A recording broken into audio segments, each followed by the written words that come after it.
दोस्तों, थंबनेल देख करके तो आप सभी समझ ही गए होंगे कि आज का वीडियो किन लोगों के लिए होने वाला है। जी हाँ, अगर आप एक स्टूडेंट हो तो ये वीडियो आपके लिए होने वाला है, ये बताने की ज़रूरत नहीं है। और अगर आप एक पेरेंट भी हो और देख रहे हो इस वीडियो को, तो इस वीडियो को आप शेयर कर सकते हो अपने बच्चों के साथ, उन्हें स्टडी में हेल्प मिलेगा।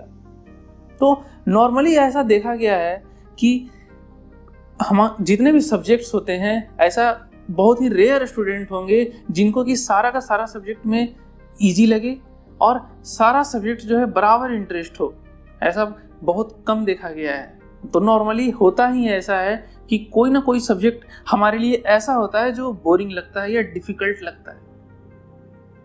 तो आज मैं आपको कुछ 5 स्टेप्स बताऊंगा जो इजीली आप किसी भी सब्जेक्ट में अपने इंटरेस्ट को पैदा कर सकते हो।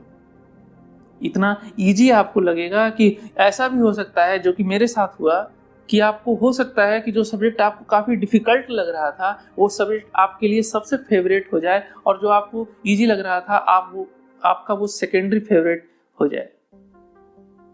तो मैं अपने एग्जाम्पल के केस में बताऊं तो मुझे फिजिक्स से काफ़ी डर लगता था। इतना ज़्यादा डर लगता था कि अगर खास करके फिजिक्स में न्यूमेरिकल्स की बात करें, मैं देखता था क्वेश्चन है उसमें न्यूमेरिकल में डिजिट्स मुझे दिखाई देते थे, समझ जाता था कि ये न्यूमेरिकल है, और उसे मैं पढ़ता भी नहीं था। इतना ज़्यादा डर था मुझे न्यूमेरिकल को लेकर के। लेकिन एक पॉइंट ऐसा आया जो कि मेरा फेवरेट हो गया, और इसमें मैं पर्सनल कुछ मैंने जो अप्लाई किया है वो मैं आपको बताने वाला हूँ कि मैं क्या करता था। और बाद में मेरा फिजिक्स इतना फेवरेट सब्जेक्ट हो गया जिसके बारे में मैं इन डिटेल पूरे अपनी स्टोरी को बताने वाला हूँ अपने किसी और वीडियो में, किसी दिन बाद शेयर करूँगा मैं। लेकिन फ़िलहाल इसमें हम सिर्फ अपने टिप्स के ऊपर बात करेंगे कि आपको करना क्या चाहिए आखिर ऐसे सब्जेक्ट को जो आपको डिफ़िकल्ट लगे या बोरिंग लगे।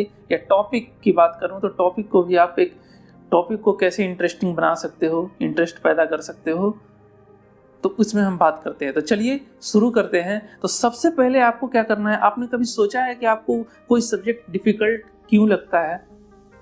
पहला चीज़ तो आपको वो डिफ़िकल्ट इसलिए लगता है कि आप उसके बेसिक्स से अच्छे तरीके से परिचित नहीं होते हो। वो क्या होता है कि जब आप इन केस अगर ट्राई भी करते हो तो आपको चूंकि बेसिक ही बिल्कुल जीरो है, तो आपको वो काफ़ी हार्ड लगता है और बोरिंग लगता है। और उस केस में होता क्या है कि फोकस आपका बार बार शिफ्ट हो जाता है।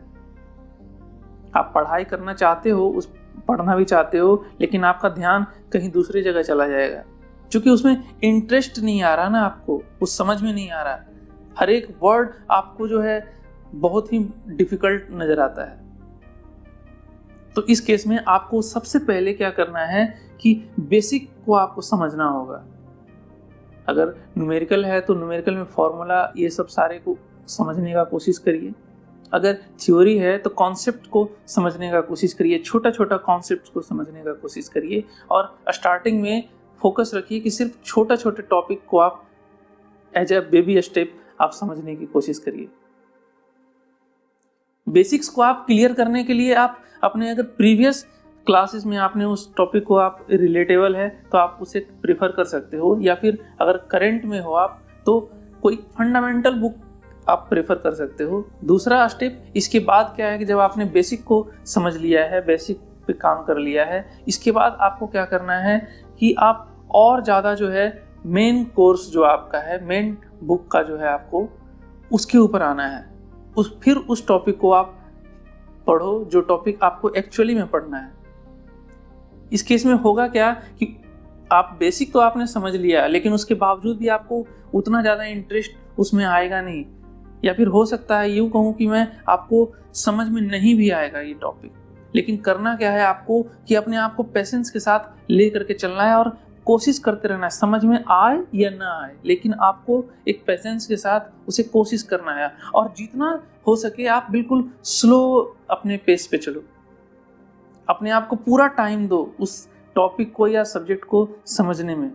ऐसा जब आप करोगे तो आपको जो है कुछ नहीं भी समझ में आएगा, या फिर हो सकता है कि सिर्फ और सिर्फ आपको पूरे कॉन्सेप्ट का 20-30% ही आप कैच कर पाओ। लेकिन इससे होगा क्या कि आपको एक बेसिक फंडामेंटल आइडिया आपको लग जाएगा एक्चुअली टॉपिक है क्या और किस बारे में है। इसके बाद आपको नेक्स्ट स्टेप क्या करना है कि आप जब भी छोटा छोटा टॉपिक पढ़ते हो और जो भी आप चीज़ थोड़ा बहुत भी समझे हो उसी के बेस पे आप प्रीवियस ईयर का क्वेश्चन या फिर सोल्ड क्वेश्चन जो होते हैं उनको आप खुद से करने का ट्राई करो।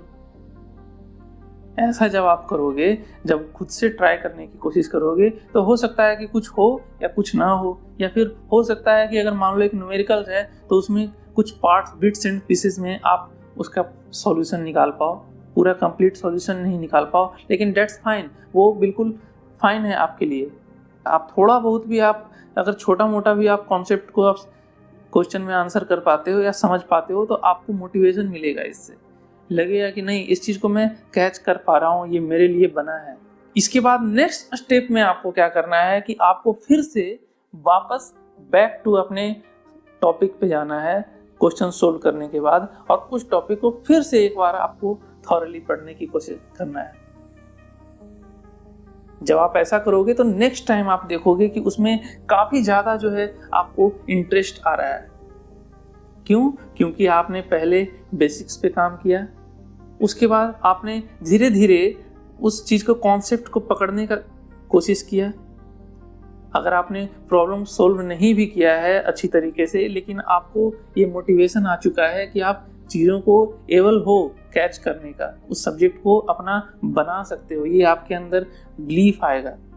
और इसके बाद अगले स्टेप में आपको क्या करना है कि अपने आप को एक टाइम देना है, होल्ड करना है। मान लो एक सप्ताह में आपने जो पढ़ा या 2 दिन 3 दिन बाद अपने आप को कभी भी रैंडम वे में आप अचानक से अपने आप को होल्ड करो, पॉज करो, जो आप रेगुलर पढ़ रहे थे उसे पॉज करो और बैक टू अपने रिवीजन वर्क पे। एज आप जैसे बैठे भी हो नॉर्मली अचानक से, तो आप अचानक से आप किसी टॉपिक को रिकॉल करने की कोशिश करो अपने माइंड में, और देखो कि आप उस टॉपिक से रिलेटेड क्या क्या रिकॉल कर पा रहे हो।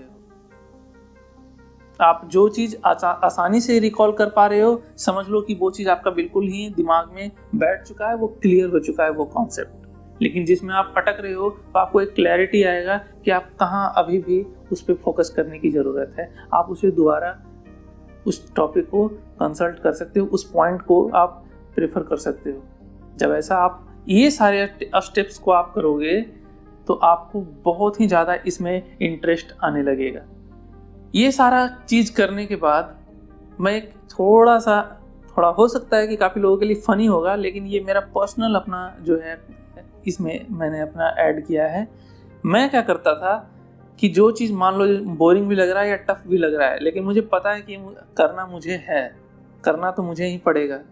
मैं क्या करता था कि पहले आँख बंद करता था और कुछ देर तक अपने आप को काम डाउन करने के बाद ऐसा एक वर्चुअल रियलाइजेशन करवाता था अपने माइंड को, और ये इमेजिन करता था कि ये मान लो कोई टॉपिक है, न्यूमेरिकल या कुछ भी है, तो मैं अपने आप को इमेजिन करता था कि ये जो मैं आज पढ़ने वाला हूँ या फिर ये जो टॉपिक है आज का, ये काफ़ी इंटरेस्टिंग है।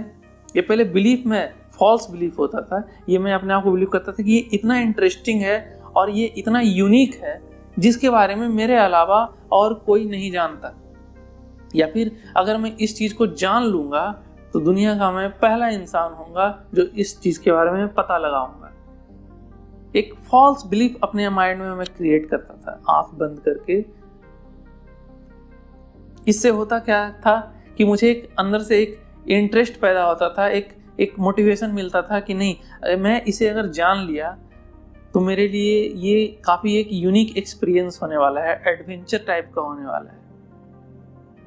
और ये एक्चुअली होता भी था। जब मैं कोई टॉपिक को अपने बलबूते पर उसे समझने की कोशिश करता था, डिफ़िकल्ट होने के बावजूद भी उसे बार बार मैं करने की कोशिश करता था, बोरिंग होने के बावजूद भी मैं उसमें लगा रहता था, तो होता ये था कि जब मैं उसे सीख जाता था तो मेरे अंदर से इतना एक्साइटमेंट आता था कि मैं अपने बाकी जो हमारे क्लासमेट्स हैं उनको मैं बताने की कोशिश करता था एक्साइटमेंट में, जिससे कि काफ़ी हेल्प मिलता है और आप सभी को ये करना चाहिए।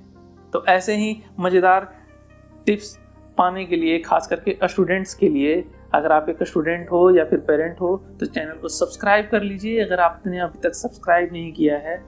तब तक के लिए हम मिलते हैं एक बार फिर से, मैं और आप एक नए वीडियो में। Thank you, thanks for watching.